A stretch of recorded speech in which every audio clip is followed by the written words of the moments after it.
Hi, this is Mr. Mac. This is the concept video for natural logarithms.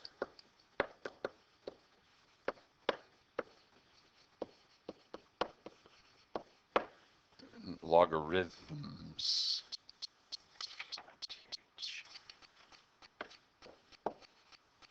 Logarithms. And natural exponential functions. Now, the thing that you might say at first is this really probably doesn't seem all that natural.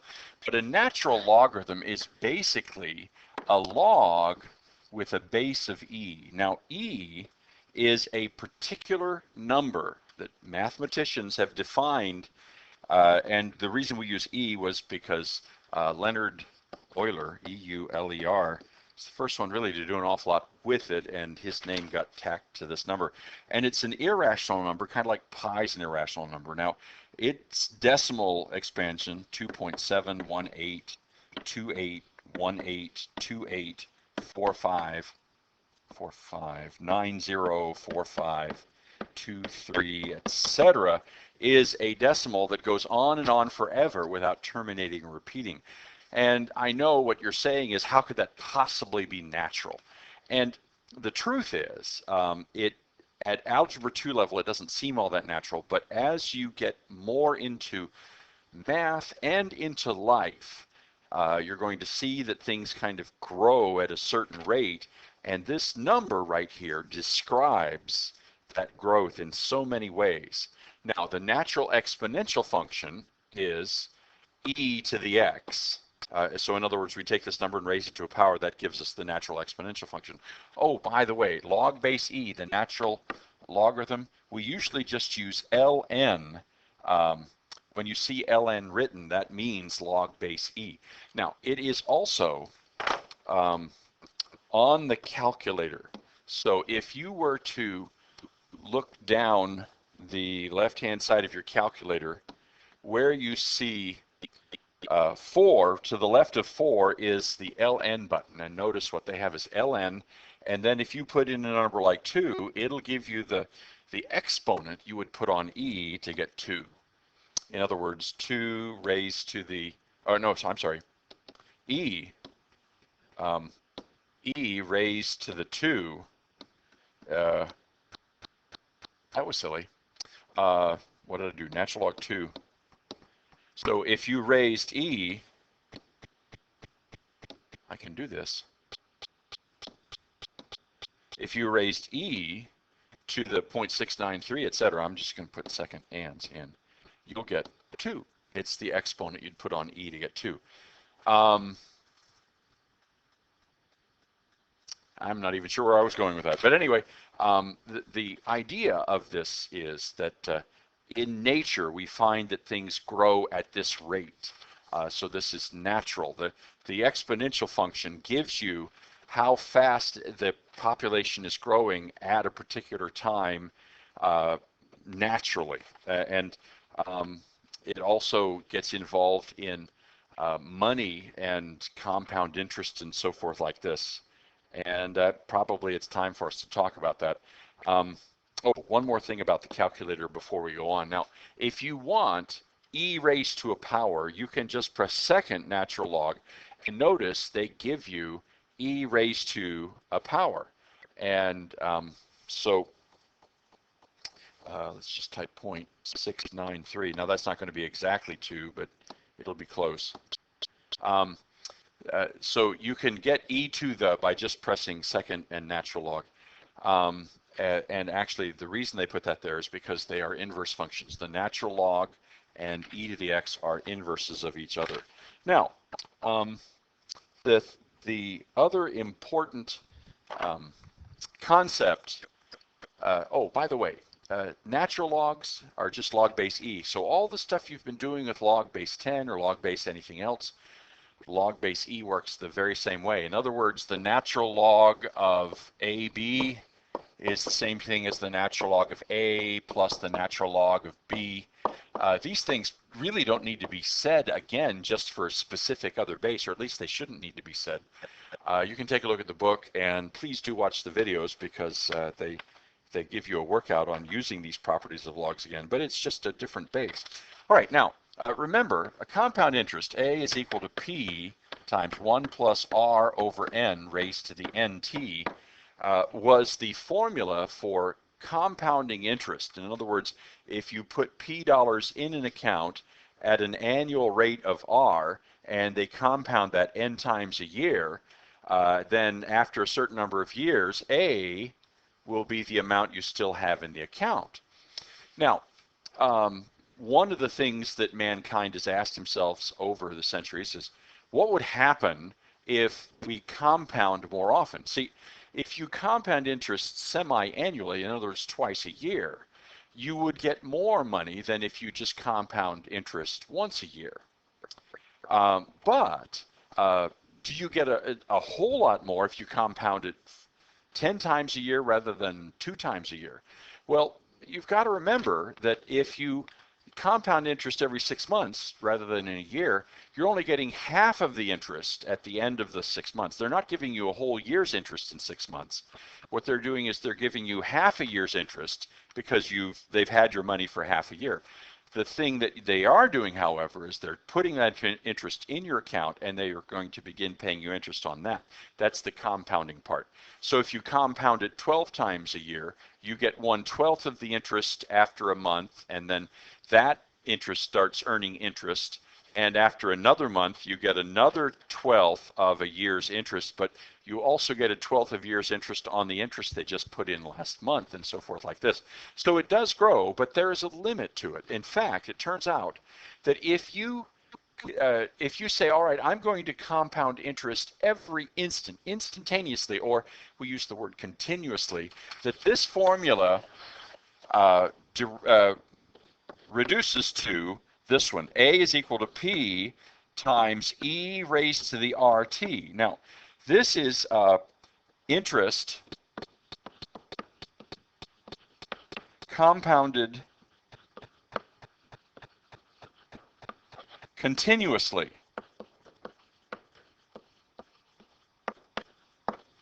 Notice P is still the amount you put in at the beginning. A is still the amount you'd have in the account at the end. E is Euler's number, the 2.718, etc. Now T is the number of years, and R is the annual interest rate as a decimal. Now, let's just take a look at an example. Maybe this will help a little bit. Let's say you put $1,000 in an account, and you have an annual interest rate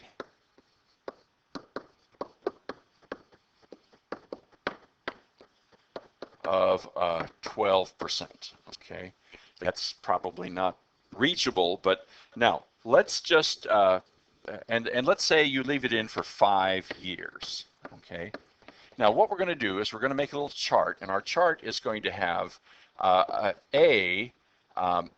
and what we're going to do is we're going to have the amount in the account if you compound once a year, if you compound twice a year, if you compound 12 times a year. Let's say you compound daily, 365 times a year, and then finally, if you compound continuously. Well, you get the idea. All right, so what we're going to do is we're going to figure out how much you would get if you compound interest once a year for 5 years, 2 times a year for 5 years, 12 times a year, or monthly or daily. Okay, so first of all, for these ones, we're going to use 1,000 times 1 plus 0.12 over n raised to the 5n, because 5 is the number of years, n is the number of compounds. Okay, so we can do ourselves a little bit of a couple of favors here.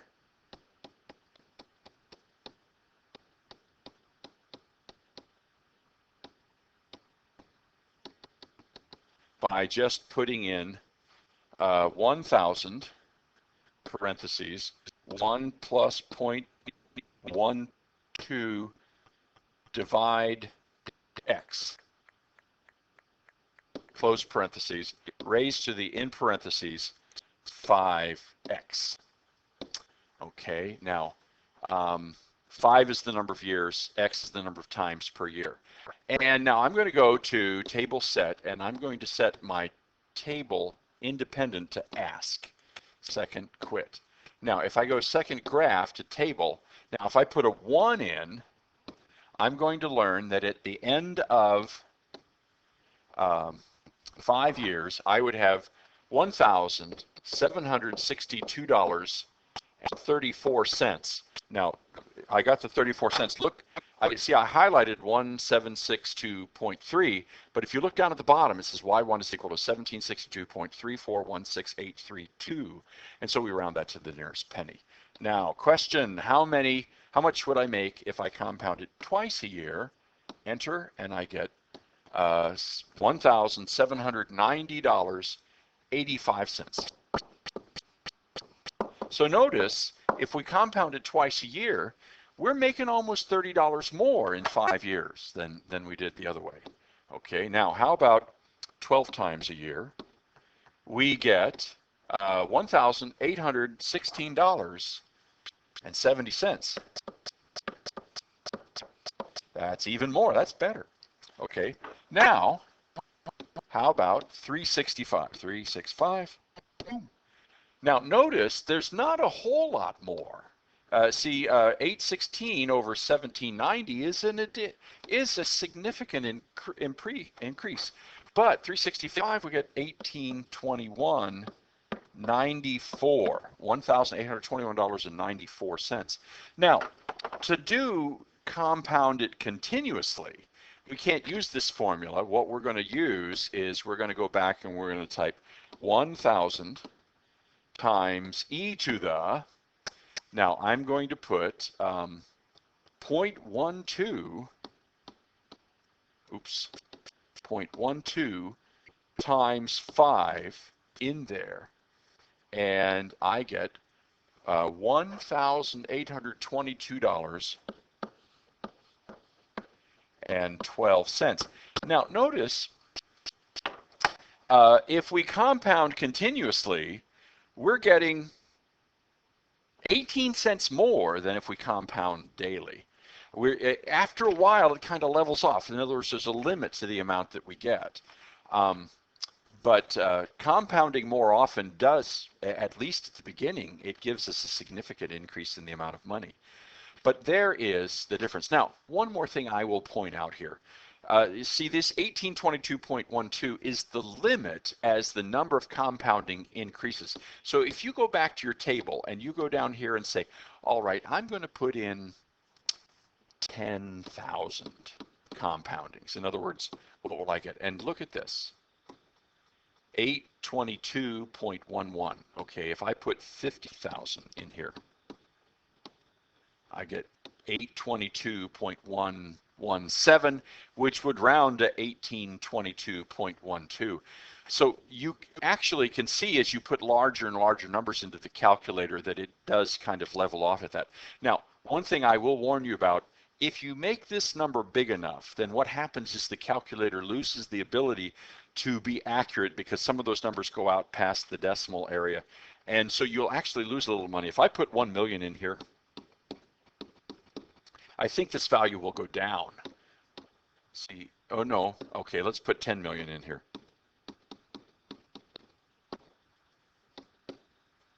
No, it didn't yet. Let's put a billion in. 1, 2, 3, 1, 2, 3, 1, 2, 3. Still didn't go down. Okay. 1 trillion. 1, 1, 2, 3, 1, 2, 3, 1, 2, 3, 1, 2, 3. If we say we're going to compound it 1 trillion times, the calculator loses the ability. Look at here. It goes in the wrong direction, but that's just error in truncation of the calculator because it can't handle that. So you have to be careful about using this limit, but that number right there is a spurious number. Okay, now that takes care of 8-7, and make sure that you watch the instructional videos and do the problems because that is important. And we're done.